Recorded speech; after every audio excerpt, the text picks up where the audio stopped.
Welcome to the lecture video for 7.4, the normal approximation to the binomial probability distribution. Okay, so we're going to take a look at the criteria we have for a probability experiment to be a binomial experiment. So the criteria for a binomial probability experiment. A probability experiment is a binomial experiment if all of the following are true. So, 1. The experiment is performed n independent times. That should be is. Each repetition of the experiment is called a trial. Independence means that the outcome of one trial will not affect the outcome of the other trials. For each trial, there are two mutually exclusive outcomes, either success or failure.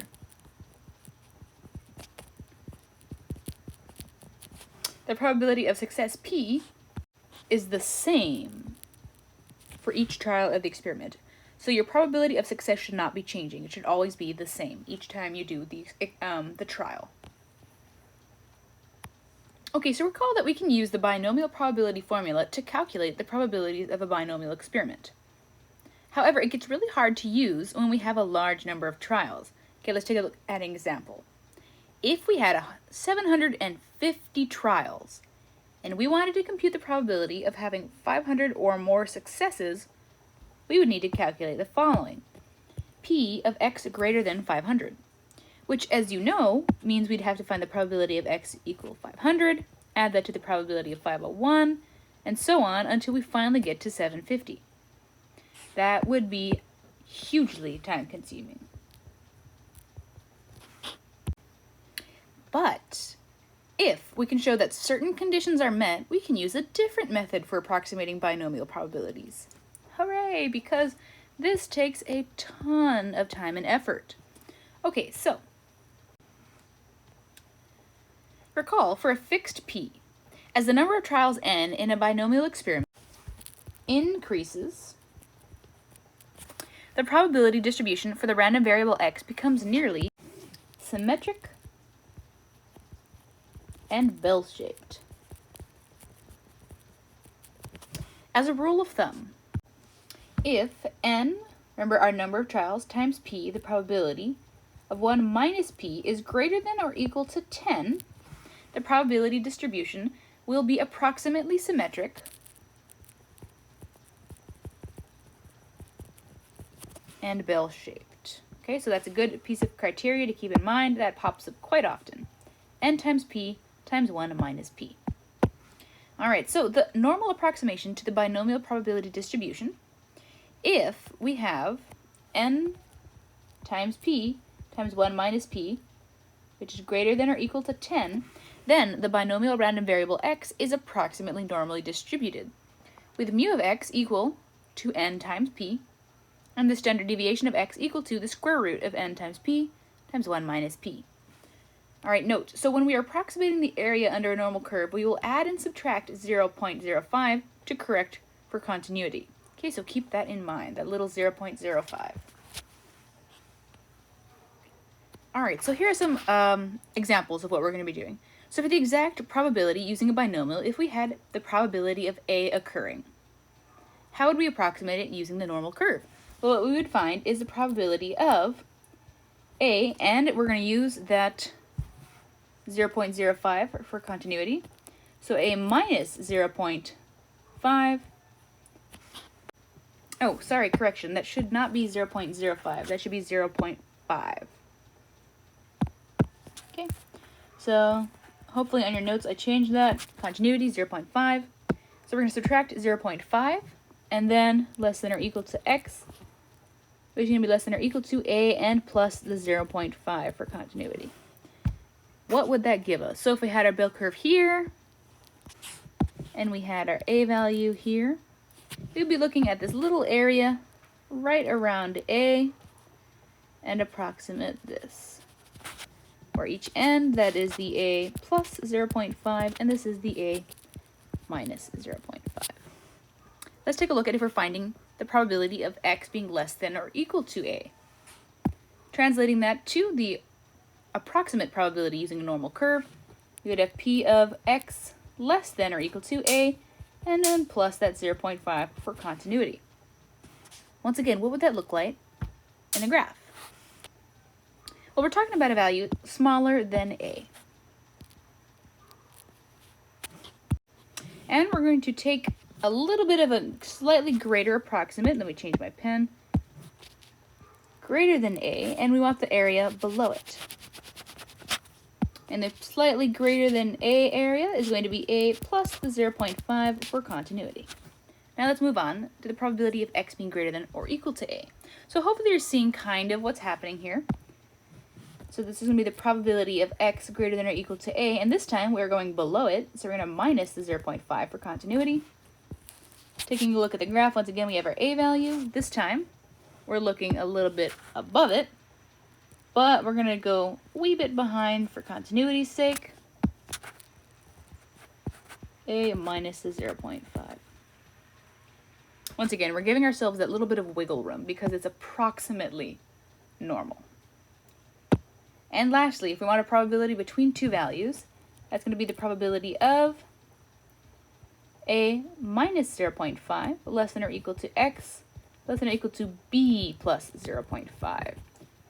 So if we're looking at our curve, approximately normal, and we have the a and b values. So you have, let's say, a and b. We're going to take a little bit to either side of it, approximating with the 0.5. So b plus the 0.5 and then a minus the 0.5. We can find the approximate area in between. Okay, so example 1. According to the Blood Bank of Hawaii, in 2013, only 3% of people in Hawaii had blood type O negative.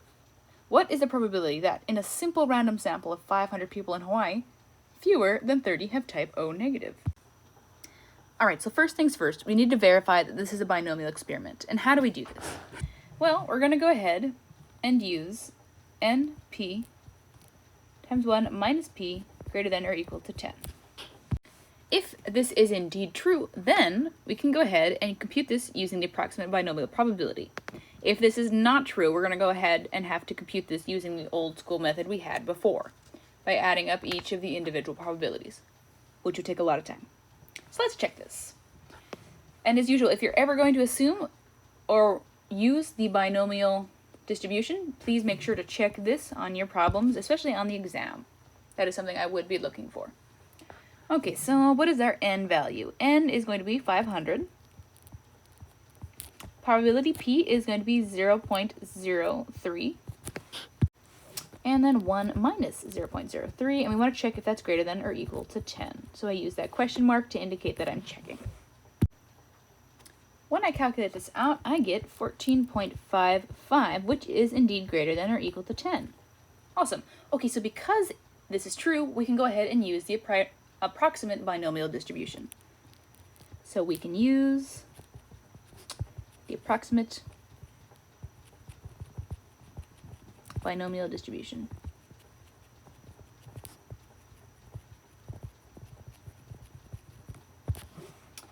All right. So now what are we trying to find? We are trying to find the probability of x being fewer than 30 with a type O negative. So less than 30, well, that's also going to be the same as the probability of x being less than or equal to 29, right? Okay. So now, to find the answer for this, we're going to go ahead and change this to a z-score. So change to z-score. But before we do that, for the z-score, remember, we need to find, well, first off, we have p minus, we need mu and standard deviation. We need mu of x and standard deviation of x. So let's go ahead and find those on the side. So mu of x, I'll go ahead and change my color here. Mu of x, according to our definitions, is going to be n times p. N is 500 and p is 0.03, which comes out to be 15 on the dot. Okay, that's going to be 15. And then our standard deviation of capital X is going to come out to be square root of np times 1 minus p. So np, that's so square root, let's see, 500 times 0 0.03 times 1 minus 0 0.03. Let me fix my radical a little bit, make sure it fully covers what I'm writing. And then let's go ahead and calculate this out. So that's going to be approximately 3.81. Okay, so 3.81. Then that's going to equal, and our p-value that we're looking for here is 29. But remember, we're going to be using the binomial approximation, so we need to take it into account x less than or equal to 29, and we're talking about less than, so we're going to use the 29.5 because we add the 0.5 for continuity. So we're going to go ahead and take out p with 29.5. So 29.5 minus 15 divided by 3.81. And what does that come out to be? Approximately 3.81. We'll go ahead and look at the table 5 in our book, and let's see what error we have to the left of z. That'll come out to actually above 99%. So that would end up being, so area to the left,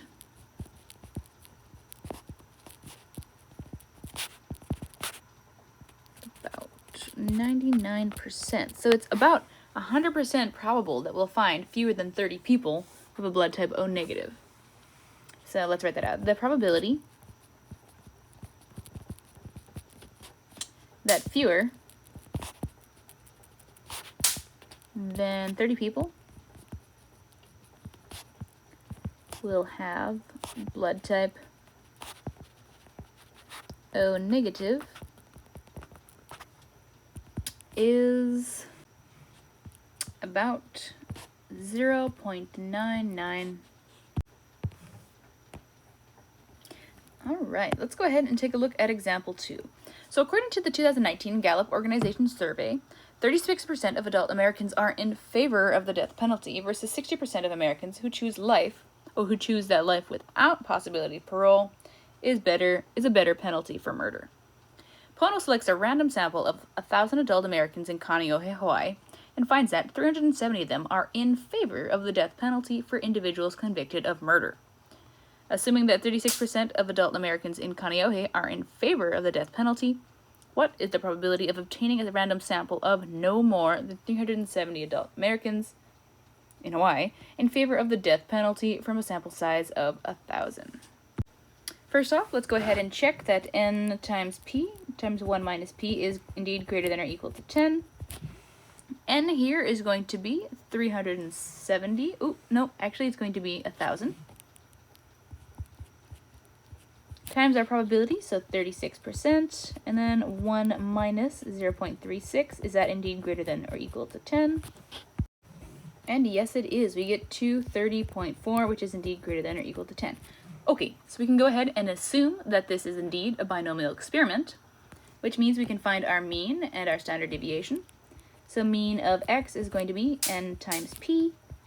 N times p is going to be 1,000 times 0.36, which comes out to be 360. And then standard deviation of x is going to equal the square root of n times p. So 1,000 times p 0.36 times 1 minus p, which is just going to be the square root of the 230.4. Go ahead, let's calculate that. Square root of 230.4. So 230.4 square rooted, about 15.18.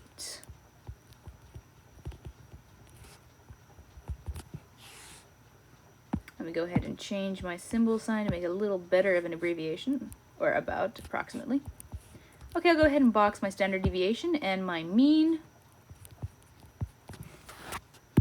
All right, so what are we trying to find here? We want the probability of x being less than or equal to 370, because we want no more than 370, so it could be 370 or less. All right, to find this, we're going to go ahead and compute the z-score. So that's going to be z equals, oh, wait a second, remember we have to go ahead and use that 0.5 for continuity. So we're going to do 370.5. All right, now finding the z-score. So 370.5 minus our mean, which is 360, divided by our standard deviation, which is 15.8. That's going to come out to be about 0.66. Notice I've been switching in between the approximation signs, and there are different ways to write that. Either one is acceptable to me. Okay, so let's go ahead and look at the table. So remember, we're looking for the area. I'm going to go ahead and draw a sketch here. That is less than the value we're looking for. So we want the side of the left, which is good because that's what table 5 gives us. So let's search for 0.66 on our table, and we'll end up with 0.7454 from the z-score table. So this is area to the left. Let me go ahead and rewrite that. So the area to the left of 0.66 is 0.7454. Okay, so translating this, what we're saying here is assuming that 36% of adults are in favor of the death penalty,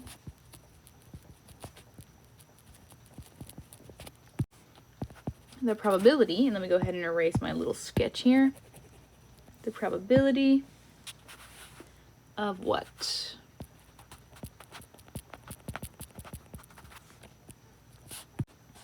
Obtaining 370 adults out of 1,000 that favor the death penalty is 0.7454. All right, and that is it for this section. Please email me if you have any questions about 7.4.